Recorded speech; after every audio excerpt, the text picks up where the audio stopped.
In this video, we're going to be doing some dog training Q&A for behavior and training for everybody's dogs. We're going to be answering the questions that you sent in to International Open Academy. So if you are on the replay, thanks for being here. If you're watching it live, please say something in the chat. Don't forget to smash that like button, and we're going to dive right into it here pretty quick. So this is going to be all about just answering some common behavior and training questions. These were all sent in ahead of time into International Open Academy. So we're going to get into it here pretty quick. If you're just meeting me, my name is Ian Stone. I run Simpawtico Dog Training, which is a dog training school in upstate New York. We have our YouTube channel, but we're also on other platforms: Facebook, Instagram, Pinterest, LinkedIn. We try to create content all over the place. So I'm definitely excited to get into your questions. Kathleen, hi. Juliana, hi. Sneezana, I hope I said your name right. I practiced it before you. Good day. Peter, Melissa, hi guys. Justine, hi. Legendary Animations, hello. Romana, hello. Oh, hey, how are you? So hey, three quick things before we get into the deep cuts here. One is that we're going to announce the winners at about the 30-minute mark of the video for the people that are going to win their free classes on International Open Academy. I want to make sure we get to some questions first. And two, we're just not going to be able to get to all the questions. For this particular video, we had you mail in your questions, as I said, and we just got tons and tons and tons of questions. And many of you sent in like 3, 4, or 5 questions. So I literally had pages to go through to try to prepare for this, and I'm just not gonna be able to get to everybody, and I apologize for that. And if I missed you, it wasn't because I didn't like you or hated your question. We just had a lot of ground to cover. But hey, we're gonna be doing this more often, so we should be good to go soon. Sue, hi. Megan, hi. Emily, how's it going? Evelyn, you are welcome. Ian, my man Ian, good job. Janet, good morning to you as well. Well, it's noon here and it snowed last night, so God bless New York. But if you like this sort of video, you like this sort of Q&A thing, please let us know in the comments below that you'd like to see more of this. And don't forget that we're also doing our Coffee in Quarantine live show every weekday at noon Eastern time on Facebook. And we'll be doing those for as long as we're in social distancing. And there's links in the description to our Facebook and all of our other social platforms. So if you like what you see here, you can go and check us out in some of the other places. But the third thing that I wanted to talk about before we jump into this a little bit deeper is that in looking at the questions ahead of time, there were a lot of common threads that play off of things that I've talked about a lot before in my work. And I want to overview some of those concepts a little bit quickly so that as I reference those throughout this video, we have some understanding of some of these concepts. So real quickly, I'm not going to spend too much time on these, is that one, feedback is vitally important to your work. It has to be ongoing, binary, and representative. So in a nutshell, basically what I'm saying is that your feedback has to be ongoing. Like it's a running commentary. It's a stream of comments about how your dog is doing in the moment.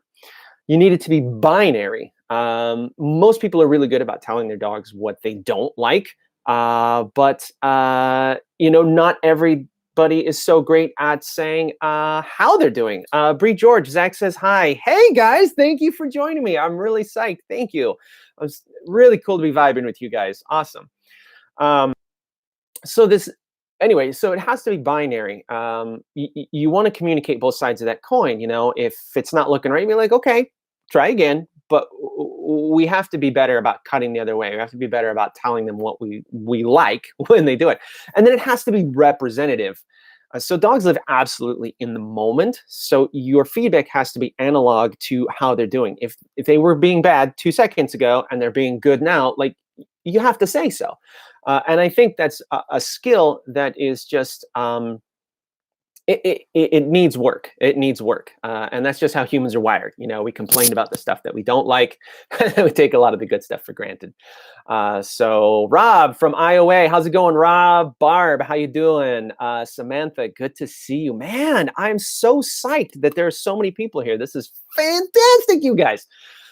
So the other thing that I want to talk about, as far as kind of the foundational piece, is engagement is probably, in my experience, one of the most underdeveloped parts of the majority of dog owners work with their dogs.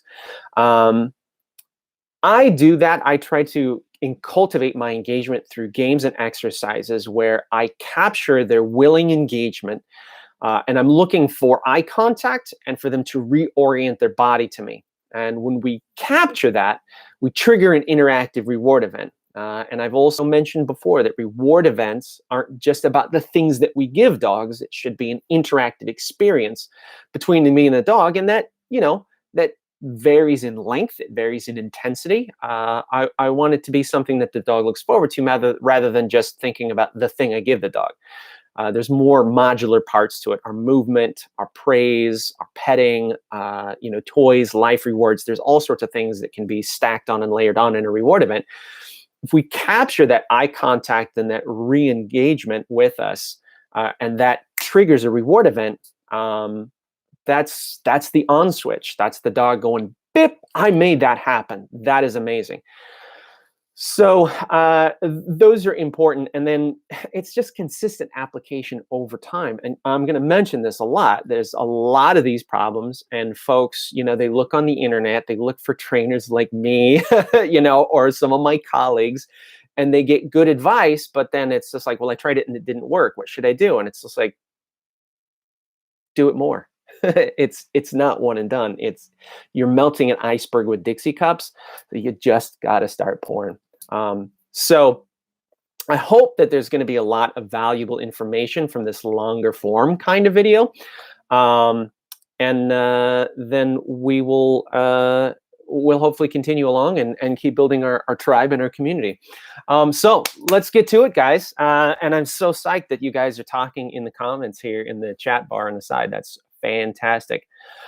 So let's get to some of your mailed in questions. Now, what I've done is I've tried to collate some of the questions, because a lot of folks asked the same or very, very similar questions, at least in the same vein. So we're going to try to hit some of those and just tack through it. So first off is a thing that's on everybody's mind right now. We cannot escape it, and that is COVID-19. And so one of the biggest questions I've been getting recently is socializing a puppy during COVID-19. And so Ian asked that, Linda asked that, Jay asked that, Ruben, Nathan, Grace, Sally, and one person that didn't submit their name. But all of you guys asked about socializing a puppy during our social distancing. And that's a valid question. It is a difficult conundrum to overcome. We talk a lot about, we trainers talk a lot about socialization should look like, 100 people, 100 novel situations in 100 days. Try to get them around off leash around other puppies and friendly adult dogs. We can't do that during social distancing. Training centers are closed. We can't commiserate with groups of people. I'm completely shut down. Besides this virtual stuff, I'm not doing any of my group classes or my private sessions anymore. And so it's tough, man. But a few things, it's possible. So here's some things to think about. So one is that the studies that were done years and years ago about puppy development, about 30, 40 years ago, Scott and Fuller are the names that you should look up with that. Then we were starting to discover that puppies had unique developmental stages, just like kids do. Like in the Renaissance, they started to discover that babies were babies, kids were kids. They weren't just small adults. And you really could see that shift actually in the artwork that came out. Um, and it was the same kind of thing with puppies. Puppies are not just small dogs. They're puppies. They're a unique thing all unto themselves.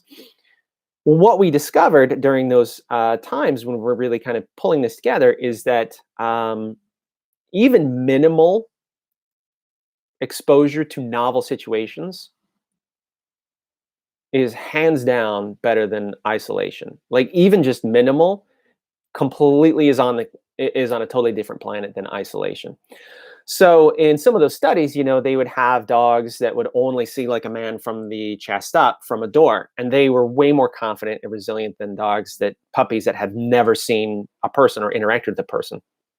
So what we can do during COVID-19 is we can do protected socialization.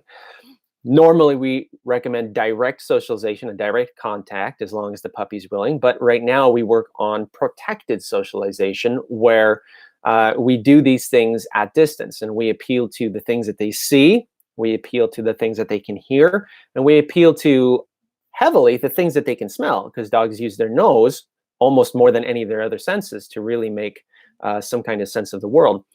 So here's some examples of protected contact. Down the road from us, we have a Roadhouse Grill. And of course, they're closed. They're not doing table service anymore. But I mean, they're only doing curbside pickup, where you place the order online and then you come and then you go, hey, I'm here, and they bring it out to you. Or, somebody will come out and take your order. That place is popping. Like every time I drive by it, that parking lot is absolutely jam-packed full. So what I would do if I had a puppy is I would order some food. I would go park in the parking lot with the windows down a little bit and let that puppy just see the people, hear the cars, smell the environment, the food, the smells of the outside, the restaurant, the cars, to hear the people talking, to hear the motors running. I mean, there's a lot of things happening. As long as they're not being avoidant or scared, we could sit there and have lunch together with that puppy and then like, okay, we were here for like an hour, let's bail out. That's a wonderful socialization experience. If you have some construction happening down the street, that's a great one to go out in your front yard and just watch it from 100 yards away and be like, sweetheart, that's a jackhammer. Treat, treat, treat, treat, treat, treat, treat. See that guy with the hard hat? Treat, treat, treat, treat, treat, treat, treat. See that lady with that slow sign? Treat, treat, treat, treat, treat, treat, treat, and have a nice experience. And that dog is like, it was kind of spooky, but the buffet was fantastic. That's good protected socialization. So there's a lot of, depending on your area, depending on how strict your social distancing guidelines are, that's a wonderful opportunity to do some social distancing and some socialization at the same time. So one thing I'm going to do is I always put in my YouTube videos show notes. So at the bottom, we have some links and resources where you can explore further the things that we talk about. And I've linked to an article by Puppy Culture. So Puppy Culture is run by Jane Killian, and Jane Killian has done a lot of great work with puppies. She runs Puppy Culture. It's a successful website. She's written some books. I definitely recommend you check out her stuff. But she put out a very well-written and detailed article about socialization and COVID-19. I mean, it was so complete that I felt like anything that I would do to address that would just be a parody of what she had already done. So I've been sending all of my friends and students and clients to her article, and I've linked to that in the YouTube description so that you can go and kind of dive deeper into this. But it's a very relevant question, and I'm glad you guys asked that. So let's move on. Sally also asked, I wanted to address Sally's question as far as COVID-19. She asked, is it okay to let people pet your dog during social distancing? For my money, I would say no. I mean, I want my dog to interact with people. Now, if it's somebody that I know, my best friend, my mom, somebody that, I feel reasonably comfortable with, that's exercising, good hygiene and things like that. I mean, yeah, okay. if I'm just out for a walk and somebody's like, "Oh my God, what a cute dog. Can I pet your dog?" I'll stay 6 feet away. I would just politely decline. There's too many variables that you can't control. And so that would be my vote on that. So let's keep going. Kenny says hi from the UK. Rebecca, what's her name again? Jane Killian, Killion. And I've linked to that article in the description, but her online presence is called Puppy Culture. Some really cool stuff. She's got some DVDs and books and an active blog. Great stuff. Candace waves. Candace, she's a regular. How you doing? Kathleen, great idea about going for a ride and sit in the car and eat. Ozzy and I will be doing that soon. Very good, Kathleen. Give Ozzy a hug for me. Karen, hello from Painted Post. Hi, Karen. Good to see you. Rebecca, you are welcome. Mariana, I just saw the live. Will you do more videos? Yes, absolutely. If you check out our Coffee and Quarantine episode 1, which was on March 30th, we talked about why we haven't been doing videos, which is mainly just we are living in the upstairs apartment of our training studio. We bought the building last year and we've been renovating, and the renovations have just consumed our entire life. So yeah, we've got videos in the production queue, and we've been doing our daily live on Facebook. So we're doing all that stuff. Okay, let's keep going, my guys. Quickly, I want to talk about crates. Tracy asked about crates. Nicole asked about crates. Alar asked about crates. I hope you said your name right. And Jeremy asked about crates.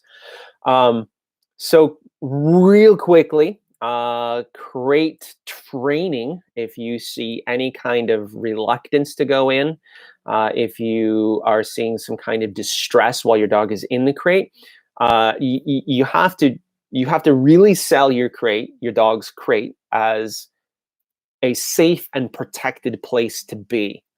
It's a place for them to be while they cannot be supervised, and they need to feel comfortable and stable inside that crate. So, I mean, we never use it for any kind of punishment. We rarely even use it for a timeout. Usually I like any kind of a timeout activity is super brief. It's just to kind of help them downshift a little bit. And you don't need to do that in their crate. Any kind of, even just hanging on to them for a second and be like, hey, we're going to take 60 seconds, bring it down a notch. But you're going to want to, if you have to, go back to the beginning, play some crate games. There are a couple crate games on our YouTube channel.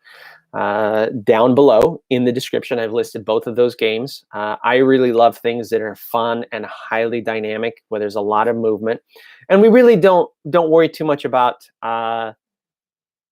duration inside the crate either at this point. I just want a dog to move in and out of the crate comfortably, so we just kind of go bip bip bip bip bip bip bip bip bip bip bip bip bip and make it really fun and dynamic. And then so one of the games you're going to see, one of the fun things I like to do is like I'll toss food in there, the dog gets it, comes out, and we do this enough times so the dog is running in, and then they come out and they're like ready for me to throw the next one. So then what I'll do is I'll throw it, and then I'll shut the door and they'll run up the door and they'll be like, what the heck, man? Let me in. Oh, did you want in the crate? Oh, okay. And they go in and get the food, and then I shut the door and I feed them a bunch to the door and let them out. And then they come back out and they're like, yeah, that's my crate, man. It's all about how you sell it. So check out those videos below. But I also wanted to kind of dive deep a little bit into Jeremy's question. He asked, is it good for owners to have 2 crates? Can you explain the thought behind this? So it's not absolutely necessary. It really depends on your management plan and your needs for having a crate in the first place. You might not even need a crate, but the 2 crate thinking, in at least with my familiarity with it, is this: that one crate is like an inclusion crate, and one crate is a confinement crate, is a bit more longer term. So in the way that I have seen that done, and I've had some of my students do it, is they have like a wire crate is their inclusion crate. So that's where we're working on some crate training. The family needs a break from, say, the puppy's energy, and we're teaching the puppy to spend time alone. So we'll have them hang out in their crate. They'll take maybe a meal from a hollow toy or a chew toy or something like that. And we're just teaching them to, like, hey, sometimes you need to spend some time on your own, and it's okay. But they still get to be in proximity with the family. Might be a good time to do that while you're watching a movie or watching TV or something like that. And then you have another crate that might be that flight crate, the plastic-sided one. And that's time where they like maybe go to bed or take an extended nap, or might be just kind of a cool down time or something like that. But they are going to spend more time in that one and less time in the inclusion crate. Now, that inclusion crate doesn't necessarily even need to be a crate. So what I usually do is have like the nighttime crate, which is for kind of like a short-term confinement thing. And then I have the long-term confinement, which is a pen with the indoor toilets and chew toys, and they could have a bed or even another crate inside the pen, depending on the room that you have in your house. So that inclusion area doesn't necessarily even have to be a crate. But like I said, that totally depends on your management, what your needs are, where you're at with your potty training process, where you're at with your crate training process. I mean, there's just a lot of moving parts, but I hope that helps kind of helps you understand the reason why. I think one of the things about my particular style of training is that everything is really a guideline. It's a recommendation, but training is always a study of one, meaning that every single dog is an individual. Breed plays a part into it, age plays a part into it, but every dog is an individual. And on the same token, every single house is an individual. And I really focus my work on pet dogs and regular families that just want a companion. And every family does things differently. Every family has different rhythms, different work schedules. Some have kids, some don't have kids, some have a lot of kids, some have kids that are school age, some have kids that are not school age, some have kids home from college.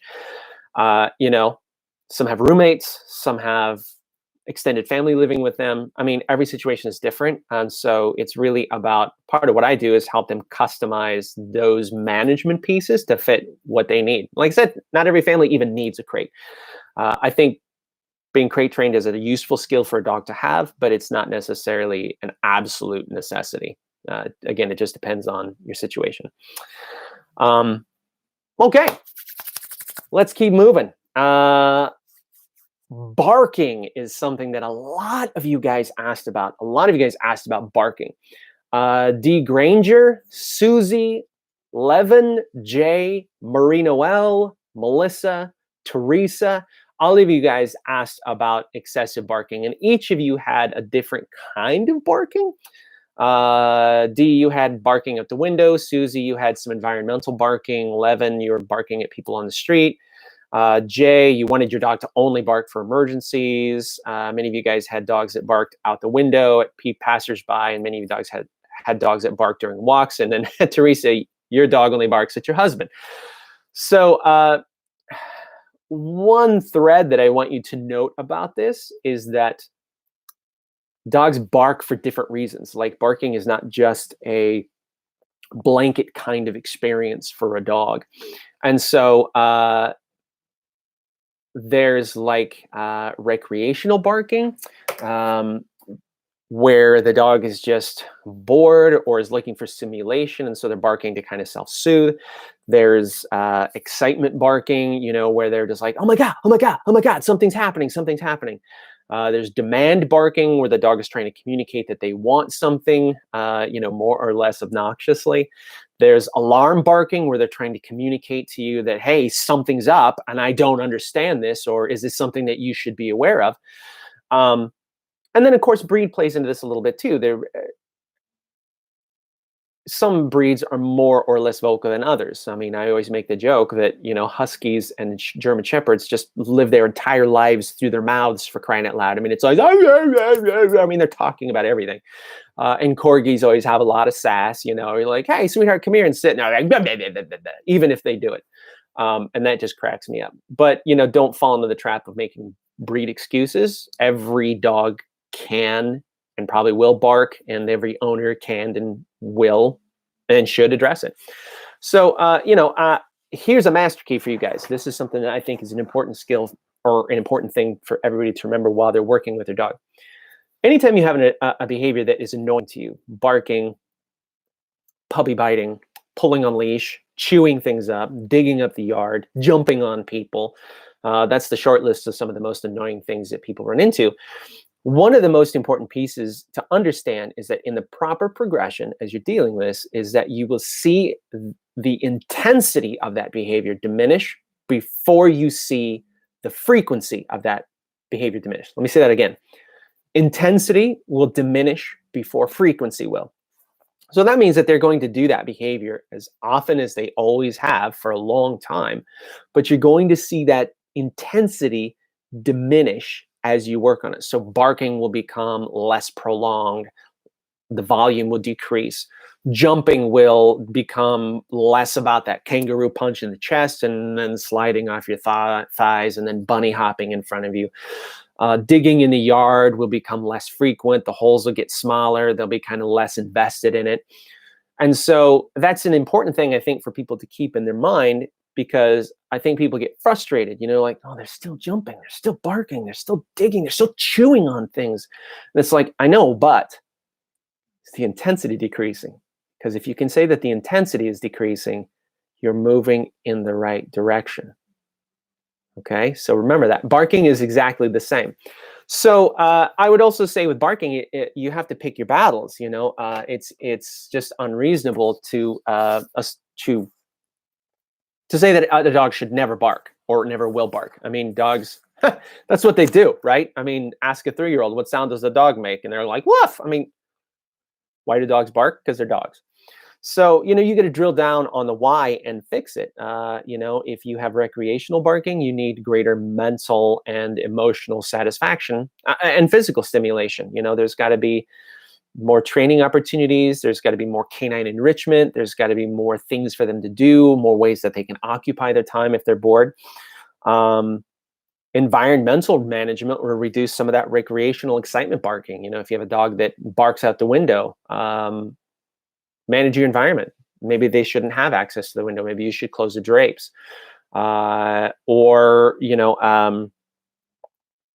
If they are out in the yard and they're barking at passersby, I'm always kind of like, why is your dog unsupervised out in the yard?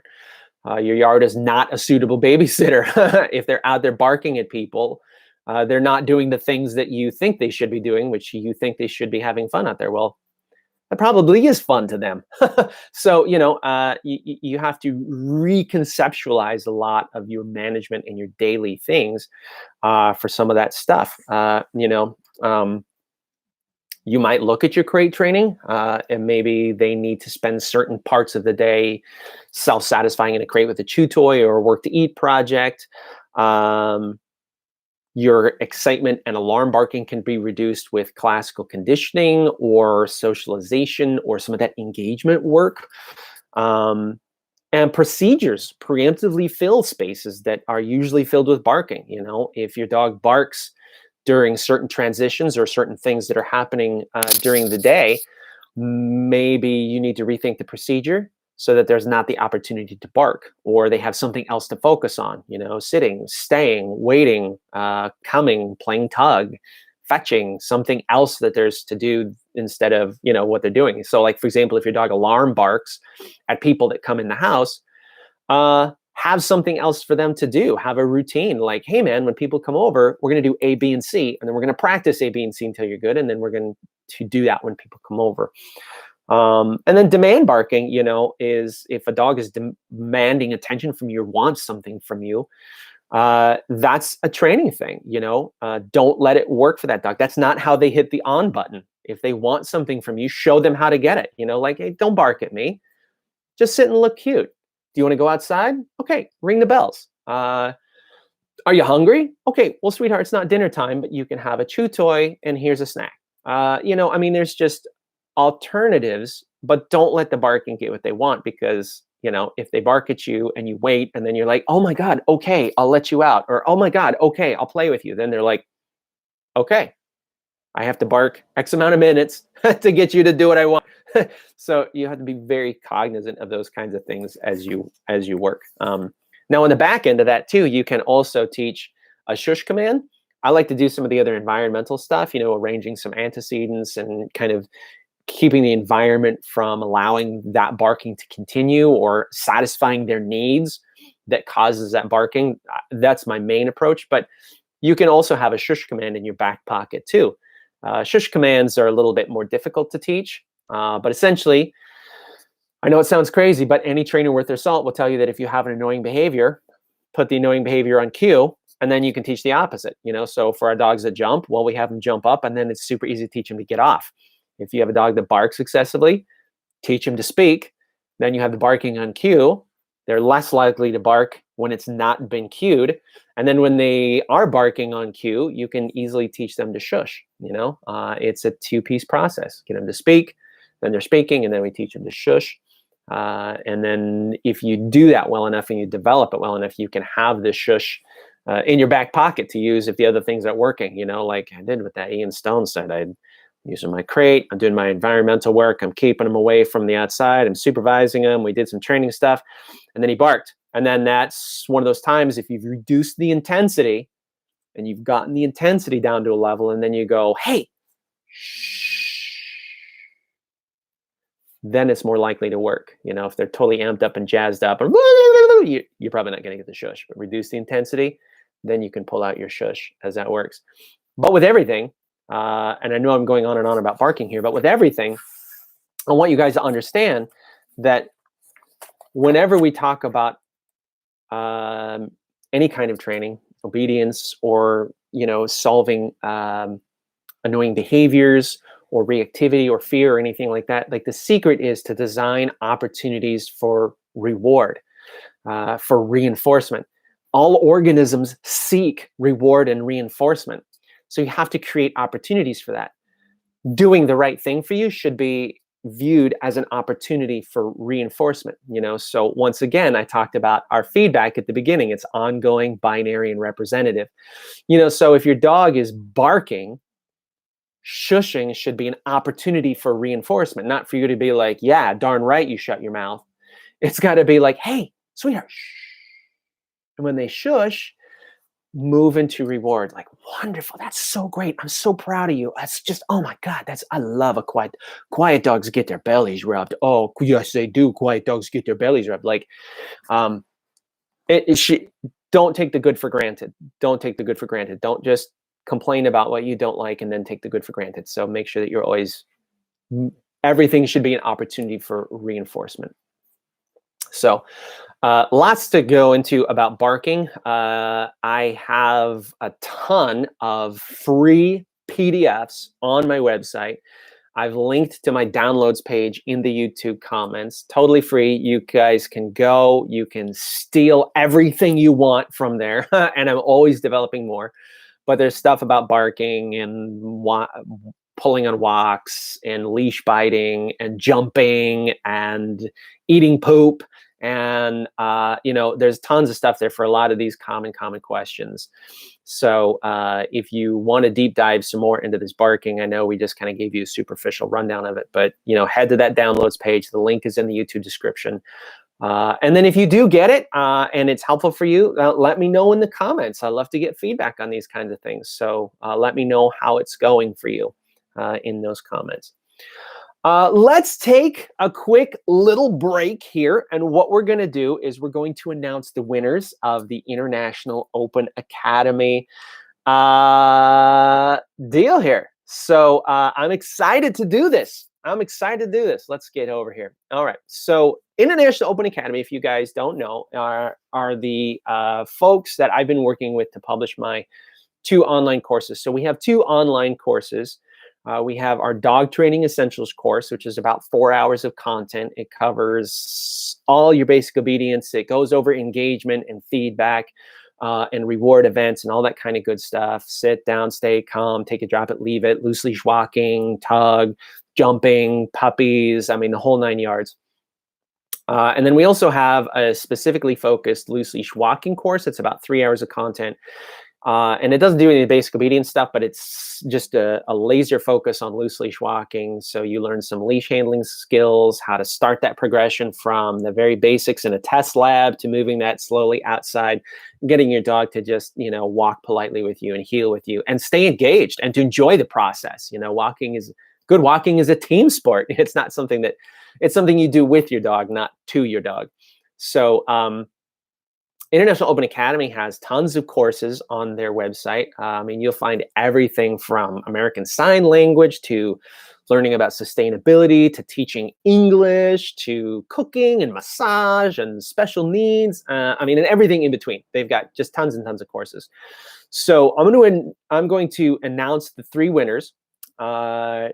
You guys will get a free course on International Open Academy. If you haven't taken one of our online courses, then you can take that online course.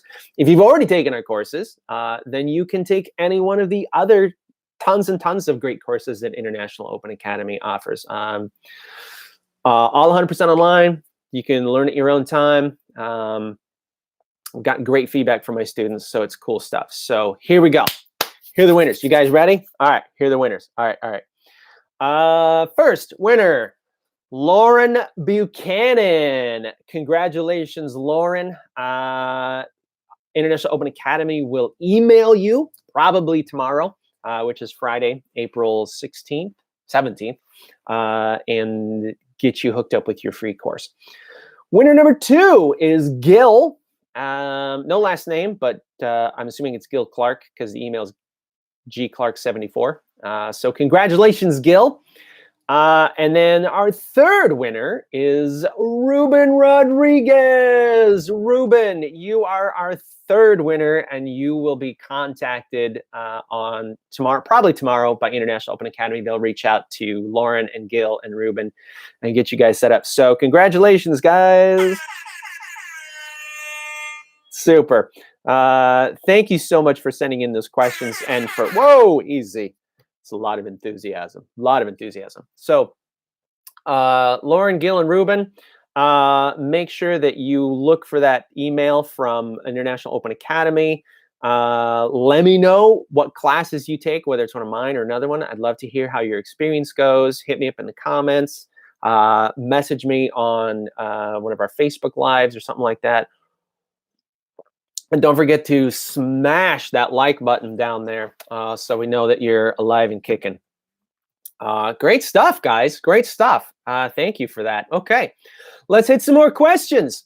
Loose leash walking. That's another big one that we got a ton of questions on. So Becky, CR, Fiona, Jennifer, Dana, Kevin and Teresa, Amber, and Tess all mentioned loose leash walking, and the common theme is mainly pulling. We had a couple other extra things out there, but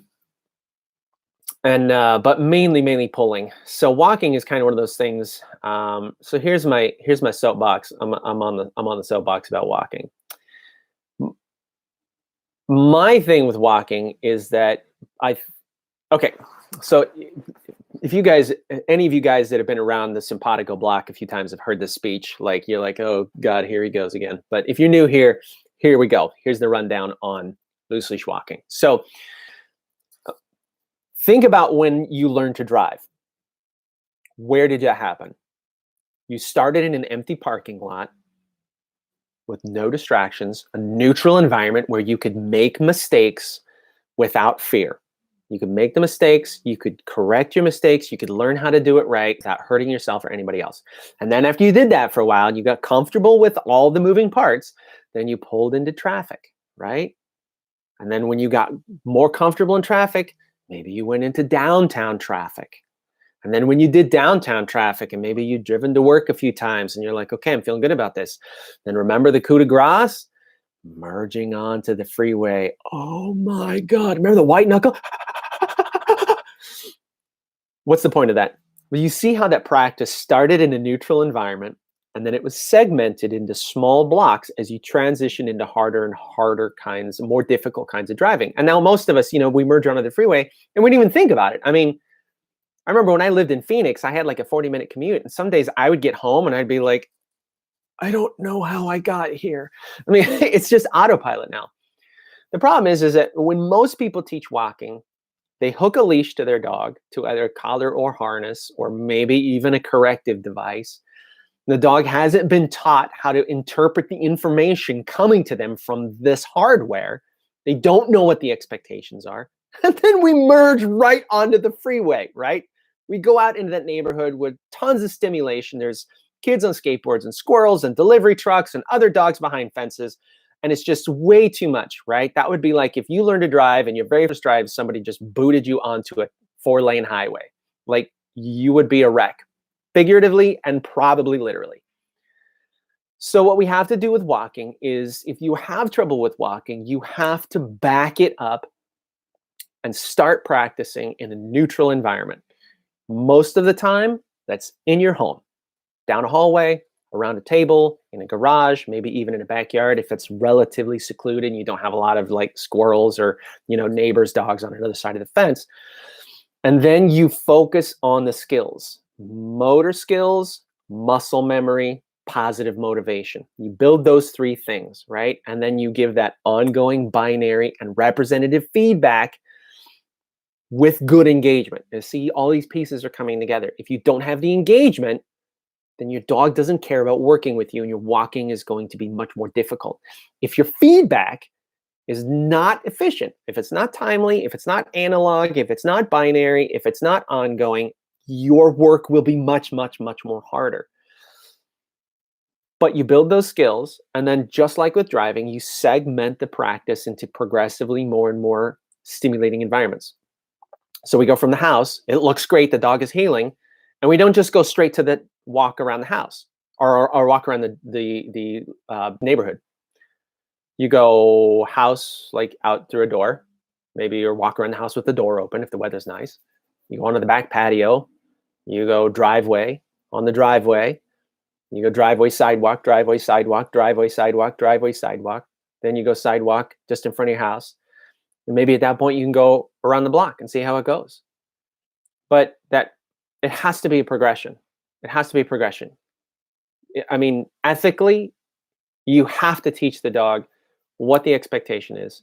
You have to build positive motivation to do it. It is an opportunity for reward and reinforcement to do it right, to build your engagement, teach them how to be comfortable with the hardware that you're using, and then progressively move that practice into more and more difficult environments. By the time you get to where you're walking around your neighborhood, or you're taking them to the farmer's market, or you're taking them to PetSmart, like, they should already have been done this perfectly hundreds of times. And I know that that sounds tedious, and I know that that work is, it's a lot, but if your dog is pulling humanely, that's how you do it. It's a support and a coaching issue. I think a lot of folks go right to the corrective devices, and they're like, well, I'm just going to punish you every time you pull. And it's just like, that's just not fair. They haven't been taught not to pull. And look, the number one reason why dogs pull in the first place isn't because they're trying to be defiant. Dogs pull because they walk faster than humans do. They're trying to go do fun doggy stuff, right? So the whole time you're going like, hey, slow down, slow down, slow down. They're like, can you keep up, keep up, keep up? And so we teach them how to slow down and hang out with us. And then we resolve that mismatch more through our training and the way that we move and the way that we handle it too. I would suggest to you, I talk a lot about tension control on the leash, making the dog feel like they're making their own decisions. That's a bigger subject than that's kind of beyond the scope of our talk right now. But I find that pulling on the leash, or not pulling on the leash, I should say, is just as much our responsibility as it is the dog's. There's lots and lots of my students, my dear students that I work with, and I watch them, and the dog, see my dog is pulling, and then the dog stops pulling, and I'm like, who's pulling now? You are. So it's a learning process for you as well as your dog. Working in that neutral environment helps you attain those motor skills as well. You have to step up your handling and your feedback and your engagement as well. It's not just the dog. So, I mean, without sounding like I'm blowing you off or making a pitch, you guys that are having loose leash walking problems, free PDFs on my website. I've got like a 8-page PDF on my website with, you know, diagrams and illustrations. Link is in the description. And then if you find that you are hungry for more, we have our online course. That's 3 hours of content that'll go step by bloody step of this whole thing. So, you know, this just isn't, I can't really show it to you here. It's just too much. But check out the PDF to get you kind of a good idea of what the steps are. Feel free to email me questions. Hit me up on the Facebook Live if you have specific walking questions. We have actually done some cool walking stuff. We actually did a demo on tension control last week, and some cool walking things. A little piece I call the boomerang maneuver. It's one of my favorite kind of techniques that I've developed. But check out the PDF, and then if you want more, man, the online course should take you through the whole thing from stem to stern. So I hope that helps. We've got about 15 minutes left. I know that there have been lots of other questions, but there are a few specifics that I noted on the list that I wanted to address specifically instead of just the bulk questions. So let's hit a few of those guys. Okay. Jamie asked, my 90-pound pit bull mix is afraid of many things. With a self-quarantine, I've been exercising via Zoom. Good for you. That's a good thing to do, Jamie. Take care of yourself. Excuse me. He starts shaking, panting, and hiding. He laid out in the rain last week while I exercised. I've tried sitting with him during some of the exercise, no sound, but as soon as the mats come out, he's a mess. Help. His sister's starting to copy this behavior. So you have some fear and avoidance right there. And this is, you know, some behavioral mod. So you have to approach this supportively and sensitively, right? Anytime you have a fear reaction, this kind of conditioned emotional response where they're avoidant of these things, the best thing you can do is kind of like I talked about with the walking, is to segment that practice. And I think that you tried to do that a little bit with, you know, sitting with him and no sound on the video. And that was good. You're thinking right. You're looking at it the right way. I would say break it down into even smaller pieces, right? If you go from quarts to cups and that doesn't work, go to tablespoons. If that doesn't work, go to teaspoons. I mean, just break it down into smaller pieces and take it slow. So you want to look for that space where your pit bull is not avoidant. That's where you work, right? If he's like, okay, so he's cool sitting with me with the exercise video on, but as soon as I take the mat out, man, that's when he starts to lose it. So work at that space before the mat comes out, and then bring the mat out very slowly. So maybe it's too much to bring the mat out and set it on the floor. Maybe you need to just bring it out and set it 10 feet away. Can he handle that? If he can handle it, then great. We're going to sit here. We're going to have a nice experience. I'm going to feed you. I'm going to play with you. I'm going to talk to you. I'm going to tell you what a good boy you are. We're going to have a nice experience, and then we're going to put the mat away. It's not a big deal. The other part of this is I definitely understand that, you know, in a perfect world, we have just unlimited amounts of time to work on counter conditioning, and we don't really in the real world, in the practical world. So I would say that, you know, in the meantime, don't wait for him to be weirded out when you exercise. Put him somewhere else right now when you need to exercise. You're like, sweetie, mommy needs to exercise. So I'm going to put you in the upstairs back bedroom with a Kong toy, and you're just going to occupy yourself while I do my exercise. And then when you do the exercise, your dog gets out, you do something fun, take him for a walk, play some tug, do some training games or something like that, to try and address that directly. Between those two things, I mean, there's a lot of moving parts. Fear is just not something that's really very well served on a YouTube Live. But if you have further questions, I would say, please do feel free to reach out to me. Maybe we can set up a virtual consult and we can kind of dive deeper into this if you need. Great question though, Jamie. Thanks for contributing.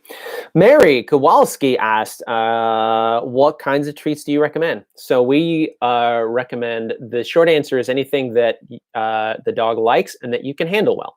So we like We like small, smelly things about 1/4 inch to a 1/2 inch, not really big, about the size of my pinky nail, blip, like that. We like them really palatable, things that the dog likes, and we like them small so that we can handle them well with our, kind of trapping system, and that the dog eats right away. I mean, I don't like the big crunchy stuff because then I'd like to continue training and then picking the crumbs off the floor, and I'm like, let me know when you're done, and that's just that just interrupts our training. So we specifically use the Pet Botanics Training Rewards. They're USA made. They're good quality ingredients. We buy several bags at a time. They're good, small, smelly. And then we also use the Stewart Pro freeze-dried liver treats. Those are bigger pieces of freeze-dried liver, but they break apart if you want to use smaller pieces. But we use those as a super lure.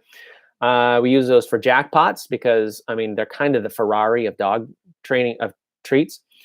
And then we also use them for counter conditioning, so if I have a fearful dog that comes in, I mean, and I'm just getting to start taking food, I'll toss liver treats at them because, it's like I'm just throwing $100 bills at somebody. I don't want to mess around with that stuff. So mainly the Pet Botanics and then also the freeze-dried liver treats.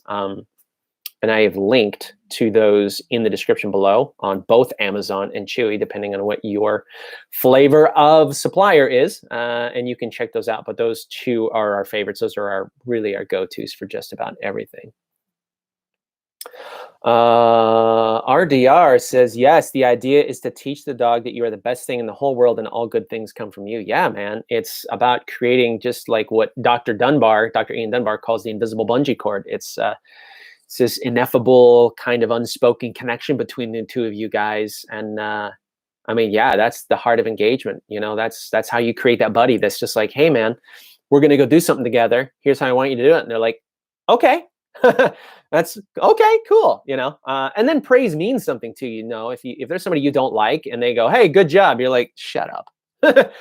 So you have to have kind of that relationship for your reinforcement to really carry weight anyway, or else the only thing you have to offer them is tangible things like food. That's only going to take you so far, man. There has to be a connection there. So, okay, let's keep rocking here, guys. I know we're getting close to the hour here. We can go over a little bit if we need to. Lauren Buchanan, one of our winners. Lauren says, one thing I need help with is my dog's confidence around new people he meets. He doesn't mind strangers patting him, but if I meet a friend he doesn't know or bring someone into the house he doesn't know, he's really nervous. He gets very wound up and wants to jump up and tries to nip the person's hands. I think he might be doing it out of frustration and isn't trying to hurt them. What can I do to build his confidence or help? I take it, start outside the house, get him used to new people, then bring him in the house. I'd really appreciate your help. He's such a good dog in every way except this scenario. Good question, Lauren. A lot of people, I think, struggle with those kinds of things. So here's a multi-prong answer. I'm going to hit it rapid fire like a machine gun. So buckle your seatbelt, sister. One is, do make sure that your dog is, and I say this a lot, mentally, physically, and emotionally satisfied. Good canine enrichment, good exercise, good mental things for them to do throughout the day so that when they find something that's stimulating, we don't have quite the intensity of that stimulation. We've bled off some of the pressure daily by giving them other outlets to do. And you can even focus some high energy outlets before someone comes over. If you know someone's coming over, do something high density like tug or fetch, or some quick rapid fire sits or stays or something. There's a lot of energy moving around. And then this is an obedience issue, really. So if you don't want him to do that, either don't let him have access to the person when that person comes in. You could use a leash temporarily to block those behaviors, but that doesn't really teach him what to do. That's just a short-term management tool. In the long run, you want to teach him what he's supposed to do. So figure out, if people come in, what would I like him to do? Don't get too detailed with this, right? Keep it simple. Some people are like, well, I want my dog to go to their bed, sit, stay, solve this calculus equation, wait for me to release him. You know, it's just like there's way too many pieces in there for a high energy dog to reasonably do. Like, set the bar low. Like, if you just hang out next to me and don't jump on the person, like, that's a win, right? It doesn't have to be good. It just not bad, right? You know, and then make those a training opportunity. Give good, ongoing, binary, and representative feedback. Work on your engagement. Make sure that doing the right thing is an opportunity for strong reward and reinforcement.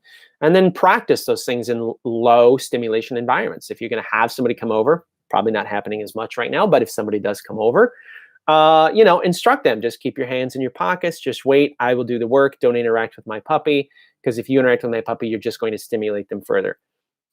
People interacting with your puppy is a down the road thing. That's you're getting on the freeway stuff. Right now, just practice it, build your motor skills, muscle memory, and positive motivation. You notice I'm saying a lot of the same stuff over and over again. It really is the same master keys that keep being reapplied here. You know, and then just give that binary feedback. Like, I think one of the things, and not to get on another soapbox here, but I think one of the things is that people just get too into, like, the first thing, and I think this is a holdover from some of that old school training, is like, well, how do I correct that behavior? And I'm like, you know, yes, block behaviors you don't like. Like, don't allow them to continue doing these things, especially things that are annoying or dangerous, or, you know, could hurt somebody, or that are just obnoxious and pushy. You know, block those things. But don't make it a confrontation, for crying out loud. Like, it doesn't have to be an argument. Like, they're not doing it to piss you off. They're not doing it to be defiant. They're not doing it to be dominant. They're doing it because, A, they don't know what else they're supposed to do, and or B, the behavior they're doing that's annoying you has been reinforced by the environment. Like, they're doing it because they're getting something from it. Someone's sustaining this behavior. That doesn't make them a bad dog. That makes them a dog, right? So you have to short circuit that process, make those things non-rewarding, block it if you have to, non-confrontationally. That's a good use of a leash or some re-engagement. Some of that boomerang stuff I talked about in Coffee and Quarantine, if you want to check that out. And then offer alternative ways for stronger reinforcement. Like, hey, man, it's not, okay, so look at it. It's not do it my way or else. It's do it my way, because I promise you it is going to work so much better than what you're doing right now. Doing it my way, you know? It's like, you can either have $5 or you can have $20. Like, people are going to be like, I'll take the 20. So, you know, so think of it like that. Think of it like that. Let's keep going. Al asked about, I have a 4-month-old Shih Tzu puppy, and every couple of days, usually in the evening, she starts a mad dash around the perimeter of the room. My question is, should I try to intervene or just let her wear herself out? Well, those are puppy zoomies. And actually, even older dogs get zoomies. It's just a frenetic release of energy. And it's perfectly natural. And as long as they're not being obnoxious or dangerous to themselves or anybody else, or, you know, annoying another dog, or, you know, kangaroo punching a kid. I mean, as long as they're just running around, I think it's fine, man. It's perfectly fine. My Jack Russell Darwin, he's 11 and he still does it once in a while. We've got this giant living room now in the new place, and he rips around that thing like it's an agility course. And Christy and I we love it. We're like, go, buddy, go, get him. You know, and then he stops after a couple minutes. Like, he gets a drink of water and he passes out for half an hour. So I love it. I love it. Let's see. Okay, Melissa asked, I've been watching your videos. I'm a science teacher and resonate with your explanation so much. Thank you, Melissa. I have a border collie that has a very high toy drive. He will do anything for a toy. However, he is extremely hyper and excited when I ask him to do a trick for a toy that he isn't listening to what I'm asking. Even if it's a trick he knows well, he doesn't perform it as well with tug or a ball due to his excitement. My question is, how can I transition my training with him to be more with toys while practicing impulse control with him so that it's sustainable? Melissa, that is a wonderful question. And that's one of the reasons I hit on this question, because I think it's just relevant to a lot of people. So in a nutshell, again, I'm going to hit some of these points rapid fire. So moving into toy rewards is a spectacular idea for long-term sustainability. So, food rewards work great. One of the benefits of using food rewards is that you can do a ton of reps in a compressed time frame. So if you're teaching a dog sit, for example, in 3 minutes, you can get 40 or 50 or 60 reps, and you can really help them acquire that behavior really, really quickly. But of course, the downside of food is that it's easy to become dependent on it, right? If you use lures too long or you use food improperly, it's easy to create a situation where the dog won't perform without food, and you don't want to find yourself in a situation where you feel like you have to carry food around with you like forever. There's also that, the issue of satiation. If you're using food with the dog in a training situation or in a counter conditioning situation, I mean, they're going to fill up. And then as they fill up, the food becomes less motivating to them. So, then we switch over to toys at some point. Toys work great because toys don't have that upper limit. The more you use toys and appeal to, chasing and all those kind of cool things that turn a dog on, their investment in that cranks up the more that you use that. You just can't use it for the initial training because it works slower. You can't do as many reps. So, but then on the other hand, it's fat free and you can toys are super portable, and you can use it. So, we start with food and then we transition to toys over time for some of the big behaviors. And honestly, I just gave you a nutshell description of how they train working in police dogs, right? You watch a police dog doing a demonstration, the guy doesn't have food. The officer has a bite toy in his back pocket and the dog tackles a bad guy in front of the kids in the gym, and then he runs over and he plays tug for a sec, and the guy goes out, and the dog sits, and he goes like, oh, "That was so rad. That was so rad." So I like what you're doing. So to answer your question directly, I would say that you maybe just you tried to use toys as an obedience reward too quickly, and so I would back it up a little bit. And I would focus on the game and rules aspects of your toy play. So with your tug and your fetch, you want to treat those like any other game. Games have rules, or we can't move the game forward, right? If you're teaching your nephew or your niece how to play Clue or Battleship or Monopoly, the first conversation is okay, here are the rules. Here's how we move the game forward. And it should be the same thing with your tug and your fetch. I love the high energy. I love the craziness. I love the drive, and all those pieces go into it. But, we have rules. You just, it's like football. There are things you can't do in football, even though it's heavy duty collisions. The same thing with tug and fetch. So I would say right now, you're seeing that those rules are very gray or unclear, or they're kind of smearing when you're trying to use them as your obedience work. So just separate it from your obedience work for the time being.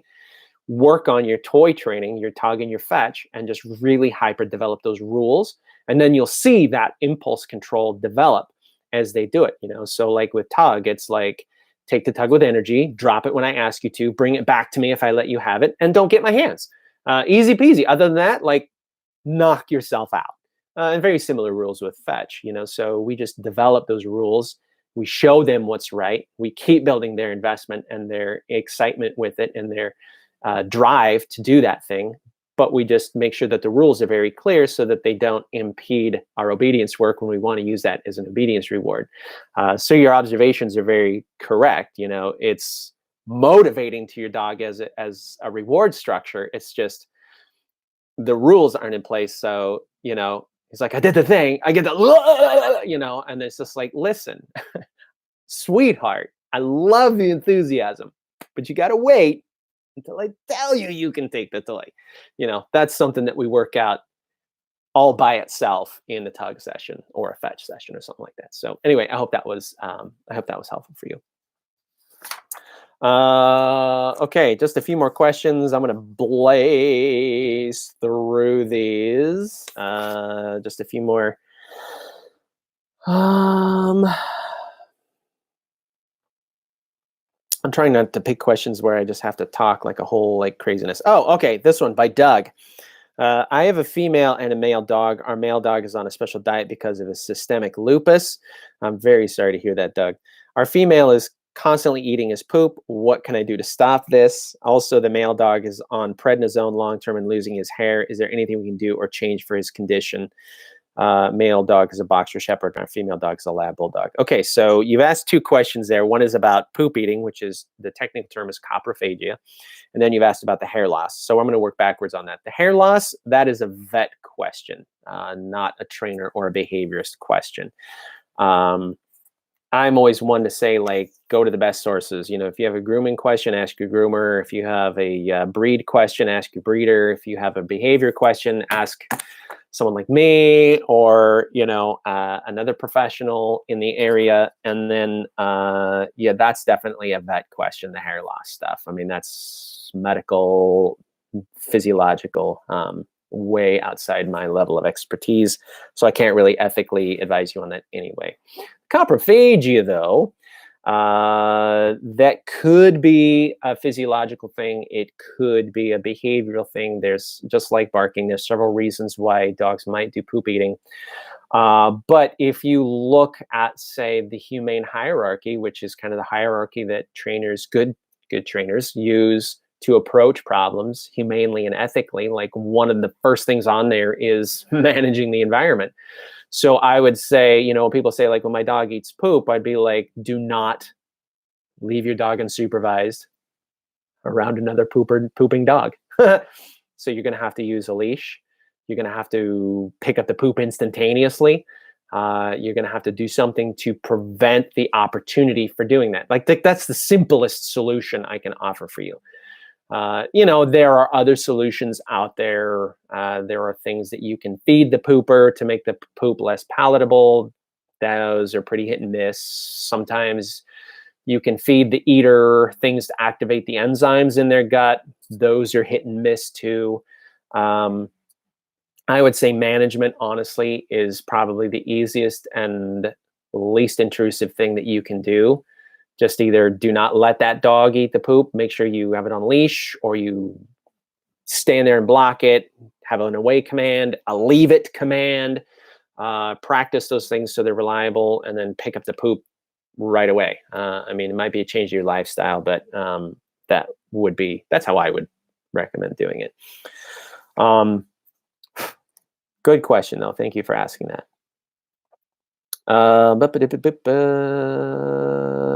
Whitney asked, I have 3 dogs.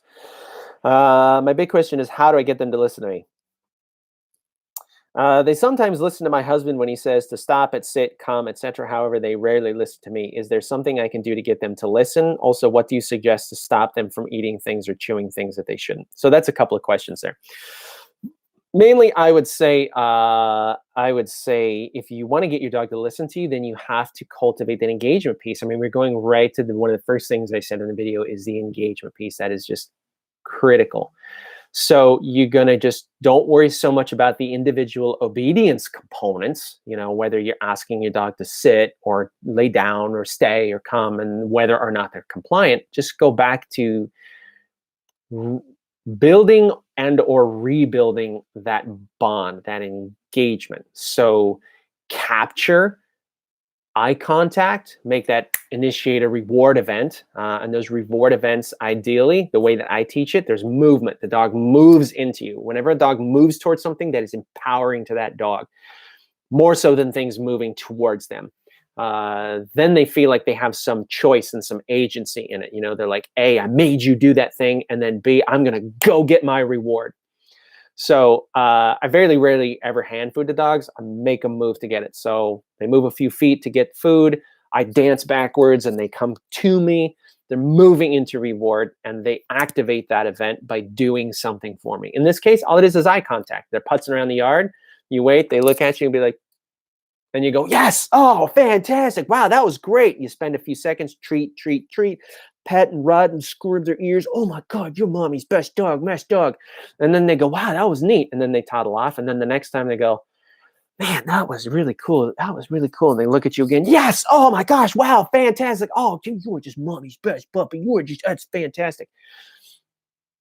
And the dog starts to reorient to you. They start to look at you more. They start getting sticky, right? They stop wandering away. They hang out with you and they're looking at you. In my mind, that's how I teach engagement. Some trainers attach a cue to it. You know, they're like, look at me, or eyes, or something like that. And that's not wrong. That's just not my jam. My jam is to capture it and then make it seem like that dog smashed an on button and they got me to do something super amazing with them. Then that dog is invested in working with me. When I say, hey, man, do you want to do something with me right now? They're like, yeah, I want some more of that stuff. That was great. And it's not just about the food. It's like the interactive experience. So I would go back and do some of that stuff and then incorporate that. Once you start getting the engagement, then you have to incorporate that in your training, you know? So then you get the engagement, the dog's looking at you, they've oriented their body towards you. They are like, I want more of this. Like, I'm looking at you. What else can I do to get you to do something? You're like, that's a great question, sweetheart. Sit. And they go, okay. Yes, fantastic, great job, treat, treat, treat. Oh my God. Oh, you make mommy so proud. You make mommy so proud. Like, so this reward events are extended in the early stages. Like, they're really fun and dynamic. You know, it's not just like, bip, here's your treat. Next. Like, that's a thing. That's experiences are better than things. So make your work with your dogs more about just creating that invisible bungee cord, getting their buy-in for the interactive experience with you, and then that other stuff, like they already know their obedience. They've already demonstrated they know the mechanical skills. You're just getting them to want to do those things with you. And as long as those are always a way to seek strong reward and reinforcement, man, that dog will break down a door to do something for you. And that's how I've worked with all my dogs. If you've ever watched me work with Wednesday or Darwin, like they are so psyched to do stuff with me, and I'm psyched to do stuff with them. Like I'm a freaking dog guy. So that's my 2 cents. That's my soapbox on that. And then how to stop them from eating things or chewing things they shouldn't. Well, okay, so that's like obedience, right? Leave it, drop it, and those things are opportunities for strong reinforcement and reward. They should, it's actually an engagement opportunity. If you've done your engagement work, then leave it and drop it are super easy to sew up. And then household management, like again, in that humane hierarchy, don't allow there to be things around the house that they can get into consistently. You know, pick things up, shut doors, put up gates, use confinement strategically and sensitively. You know, just do your best to meet the problem 2 ways: obedience and buy-in, and household management. So those are my 2 big things. I'm going to do one more, and then we're going to wind it down here. I really appreciate you guys hanging out with me today. So last question, Michael asked, is it important that only one member of the family does the daily training for a 12-week-old puppy, or could our daughter take the lead on some days and other members of the family take the lead on other days? I think, for my 2 cents, I assume you're here because you're interested in my 2 cents. I would suggest that I think every member of the family should be involved in the training. Like, it's not just one master and the family and then your servant, your 4-legged servants. Like, everybody in the family should participate in the training. Everybody in the family should build that engagement and that buy-in, and it's an interactive experience for the entire family. You know, we're involving everybody, humans and dogs alike, in this process. As far as taking the lead one day or another, I mean, I would say that there's a million opportunities for good training throughout the day, just in your daily interactions, your minute-to-minute, hour-to-hour ways that you guys are navigating throughout the house and the world. There's a million opportunities for some in-situ training.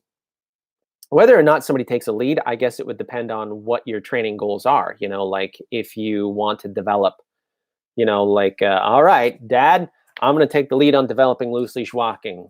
Mom, I guess I'm going to take the lead on leave it. Okay, great. sweetheart, I guess Dad, I'll take the lead on stay. Like, great, super. We can each focus on a different thing. But that doesn't mean that, you know, if Dad's doing loose leash walking, Mom doesn't do loose leash walking or learn how to do it right. And if the daughter is doing stay, that doesn't mean that the other people aren't doing stay and learning how to do it right. Like if you want to delegate, I mean, that's kind of cool. I would just say don't get in the trap of, you don't want to create good cop, bad cop, where you get these phenomenal stays for your daughter and then you go, okay, dog, stay. And they're like, cute. See ya. So, you know, I would suggest everybody participate as much as they can and as equally as possible. But if you want to delegate some things so that you guys can deep dive on it, like that's kind of a cool idea. Just, you know, you're still a family and do it supportively. So, man, lot of questions that we didn't get to address. If I didn't answer your question, I'd love to hear from you. Hit us up on our Facebook Lives every weekday at noon Eastern time. It's our Coffee and Quarantine show. And let me know in the comments how some of these things are going for you guys. We've got this beautiful chat here. I love hearing from you guys. And then hit us in the comments. You can hit the replay on this later and do some other things. Don't forget to check the description for some links. Our classes on International Open Academy are linked there. Our PDF, free PDFs are linked there. Some of the other things I've talked about, that article with Puppy Culture about socialization during COVID. You know, and a few other things that we've talked about a little bit. My crate training videos, if you can see those crate training games, and you get a lot about that whole movement during reward and making the reward an interactive event. There's a lot of that going on in those videos. You can kind of see what I'm all about there. And then we'll do some more of this if you guys are hip to it. So keep giving me good feedback on this. I love hearing from you guys. So a couple things as we end the broadcast here. So tune into that Coffee and Quarantine every week. I mentioned that. And then make sure you check the description. Make sure you check out International Open Academy. If you have other things that you've been dying to ask me, make sure that you hit me in the comments, that you look at our website for resources, our Facebook, our Instagram. And then we do virtual consultations via Zoom or Google Hangouts or Skype or FaceTime or whatever you want. So you can check into those on our website too if you need to. But I appreciate you guys so much. Touch base in the comments. Hit that like button if you haven't already. And question for you. What are some other things that you would like to see from me? What new Simpawtico pieces would you like us to start working on? And I don't necessarily mean what topics, you know, what training topics. We get a lot of that kind of feedback. And if you want to talk about that, great. I'd love to hear what you want to hear. But I want to hear more about like what kinds of content you guys want to see. Do you want more online classes? Would a book be interesting to you? Do you want more of these long form types of videos where we kind of deep dive into stuff? Would you like some group classes via Zoom? So let me know in those comments what would bring value to you and your dog. And I'd love to keep interacting with you guys and getting to know you more. So, hey, guys, keep learning, keep practicing. Thank you so much for being here. Be safe, be well in this strange time, and we will talk again. I love you guys. Thanks a lot. Talk to you soon.